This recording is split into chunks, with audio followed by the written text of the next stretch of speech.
Benar saja, esoknya datang lagi ke showroom mobil rumahan yang kemarin dia datangi. Dan kali ini hari eksekusi. Kemudian pura-pura ketinggalan rokok yang dia katakan ketinggalan di mobil. Antisipasi sebelum terjadi, salah satunya adalah pasanglah keamanan di kendaraan yang mau dijual. Misalnya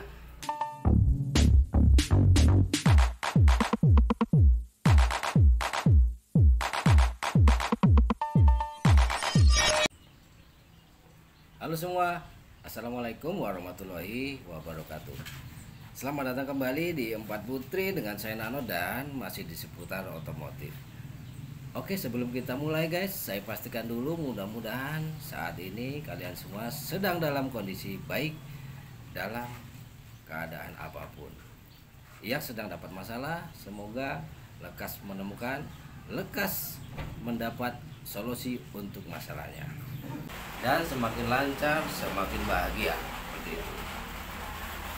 Oke, jika begitu yang baru saja menemukan channel ini langsung saja di subscribe, like, komen, dan jika perlu bagikan. Dan jangan lupa tekan tombol loncengnya agar selalu dapat notifikasi terbaru dari video-video saya selanjutnya yang mungkin saja akan sedikit bermanfaat untuk sahabatku semua. Topik video kali ini saya akan membahas tentang kedua kalinya tentang penipuan di dunia otomotif, salah satunya jual beli dan modus-modus yang lainnya. Saking maraknya, dan inilah salah satu trik yang pernah dilakukan oleh para penipu. Mudah-mudahan video kali ini sedikit bermanfaat dan dapat memberi pembelajaran yang sedikit berarti untuk para pemula. Oke, di beberapa waktu lalu di daerah saya ini ada salah satu pedagang kendaraan roda 4 rumahan. Ya, untuk iklan melalui media sosial. Dan memang banyak yang nelpon, yang salah satunya adalah penipu seperti itu. Penipu itu menanyakan tentang kondisi kendaraan yang mau dijual, tahunnya, spesifikasinya seperti apa, dan harga pasnya berapa seperti itu. Oke, lalu dia juga menanyakan lokasinya karena dalam waktu dekat akan mengecek kendaraan tersebut. Oke, jadi benar saja beberapa waktu ke depan orang tersebut langsung menuju ke lokasi unit seperti itu. Singkat cerita, sampai di lokasi unit, mengucapkan salam dan ngobrol-ngobrol-ngobrol, ya sudah seperti akrab begitu, langsung melihat mobilnya, ngecek bodi eksterior, interior, dan suara mesin. Dan orang ini sengaja tidak mau test drive, katanya nanti saja ketika sudah 90% harga jadi baru mau mengetes seperti itu. Jadi si penjual ini semakin percaya, semakin yakin bahwa benar-benar pembeli ini adalah pembeli benaran atau bukan penipu seperti itu. Oke, setelah lihat mobil kemudian bercerita lagi bahwa mau masukkan anaknya ke pesantren yang ada di seputaran situ. Misalnya anggaplah pesantren A begitu. Ngobrol-ngobrol, jadi otomatis penjual ini semakin yakin, oh berarti orang ini benar-benar, bahkan bukan hanya mau beli mobil, tapi juga dia akan memasukkan anaknya ke pondok pesantren begitu. Oke, sesi ini sudah selesai, kemudian dia ngobrol-ngobrol bla bla bla bla, akhirnya dia berpamitan untuk pulang dan akan datang lagi secepatnya untuk membicarakan kembali unit ini. Oke, dia langsung pulang dan dia juga langsung mendatangi pondok A yang barusan disebut. Dia datang ke pondok A, menemui panitia pendaftaran, berpura-pura ingin memasukkan anaknya ke pondok pesantren A ini. Langsung menanyakan apa saja untuk persyaratannya dan yang lainnya seperti itu untuk syarat masuk di pondok pesantren ini seperti itu.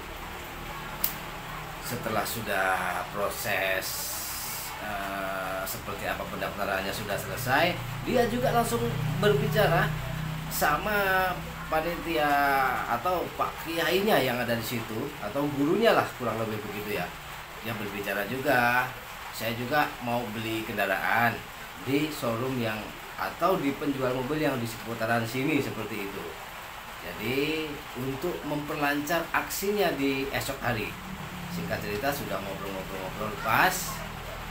Udah diatur sama dia, sudah diyakinkan bahwa berpura-pura seolah-olah nantinya si penipu ini sudah kenal lama sama Pak Kiai ini dan begitu pula sebaliknya seperti itu. Mungkin Anda sudah paham sampai di sini. Baik, benar saja si penipu ini menelepon bahwa mau datang ke tempat si penjual untuk lebih serius tentang penawaran mobil ini.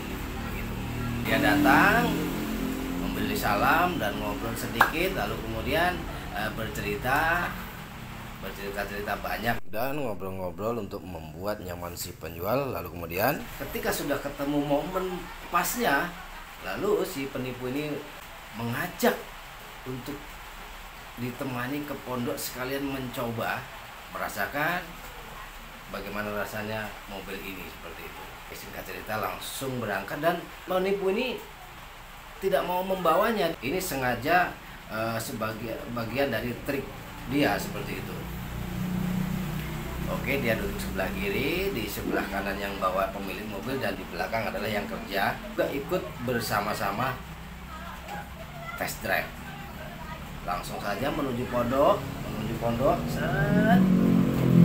Udah sampai pondok, langsung parkirkan mobil, masuk ke pondok bareng-bareng seperti itu. Dan assalamualaikum Pak Yai. Dan inilah yang sudah pernah saya ceritakan kemarin bahwa saya mau beli mobil di sini begitu. Jadi artinya si penjual ini juga semakin yakin begitu bahwa sudah kenal lama sama Pak Kiai ini. Jadi sudah ngobrol enak sambil minum teh, ngopi segala macam. Dan momen inilah digunakan oleh si penjahat ini. Lalu kemudian pura-pura si penipu ini ketinggalan rokok yang dia katakan ketinggalan di mobil seperti itu. Langsung saja dipinjam kontaknya karena memang tidak ada perasaan yang mencurigakan, tidak ada perasaan ragu. Akhirnya si pemilik mobil ini memberikan kontaknya seperti itu. Memang parkirnya agak sedikit jauh. Sudah begitu ngambil rokok kok ditunggu 5 menit nggak datang. Akhirnya sampai 10 menit nggak datang, dilihat di parkirannya mobil sudah tidak ada. Dan masih saja ngobrol biasa karena dikira penjual ini si penipu tadi sudah kenal lama dengan pondok ini. Seperti itu. Dia sudah menceritakan memang dirancang sedemikian rupa, artinya melibatkan pondok pesantren seperti itu. Yang notabene pondok pesantren ini yang datang ke situ adalah orang-orang baik, tapi nyatanya dimanfaatkan dengan orang-orang jahat.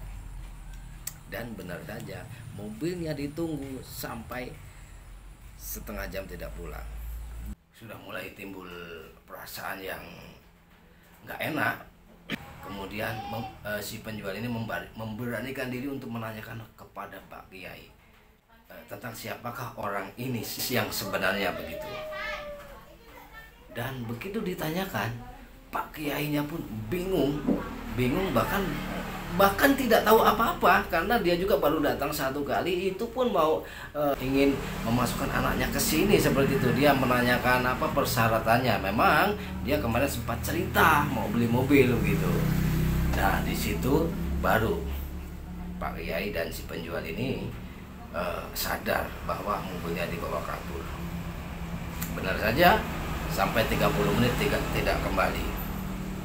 Dan akhirnya lemas, pasrah apa adanya, mau diapain lagi. Kemudian lapor polisi pun mobil sudah jauh sekali seperti itu.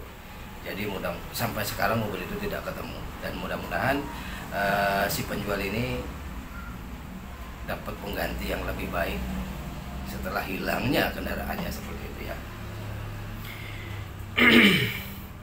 Oke, ini adalah tips caranya untuk menghindari orang-orang yang seperti ini. Karena kita tidak tahu orang-orang seperti ini yang memang sudah merancang sedemikian rupa untuk melancarkan aksinya seperti itu. Baik, saya sarankan untuk sahabat-sahabatku semuanya, khususnya yang berprofesi sebagai penjual apapun, salah satunya penjual kendaraan roda 2 atau roda 4 yang mobil bekas atau motor bekas seperti itu. Antisipasi sebelum terjadi, salah satunya adalah pasanglah keamanan di kendaraan yang mau dijual. Misalnya GPS atau yang lainnya yang bisa melacak kendaraan ketika dicoba. Kita harus waspada dengan siapapun, sekalipun orang yang sudah dikenal, kita harus waspada.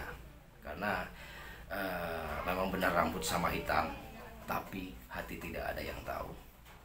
Oke, mudah-mudahan video kali ini bermanfaat untuk teman-temanku semuanya, agar untuk menjadi lebih baik lagi, yang sudah baik menjadi lebih baik lagi, lebih nyaman dan lebih bahagia. Terima kasih.